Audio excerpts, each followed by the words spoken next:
خب بگن چی نوشته؟ اسم با که ما نوشتم کبرا. خیلی خب ما نوشتم کیومرث. کیومرث جون تو گفتی اصلا یک حالش دم یاد مختار افتادم. نوشتم کربن. اره دیوونه جنجان ما کربن چی شما ما مسخره کردن؟ کربن اتفاقا خیلی اسم معروفه تو شنا، جزو رئیس یکی از قبیله ها. خوش آقا جان، خوش سلیت بازی دنه همه تانده بدن فامیل کاظمی فامیل ای بنگایی حال ما رو خراب کرد. جون تو ما خانه مجرده میخواستم بگیرم، یارو مو گفتم برم خانه رو ببینم، رفت به من گفت خانه نورگیر خیال داغ اکبر راحت. گفتم خوشه، رفتم تو خانه دیدم انباریه تقریبا. جنجان تو چی نوشتی؟ من نوشتم کانجرین. ده بدن آقا جان. شهر ما نوشتم کرمون. شهر کجن شهر. ما بازی نمیکنم، ما واقعا دیگه بازی نمیکنم. خیلی خوب آقای عزیز بیشی بازی تو بکن دیگه. این کارا چیه؟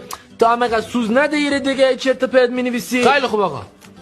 کشور جنیران. ما بازی نمیکنم دیگه واقعا بازی.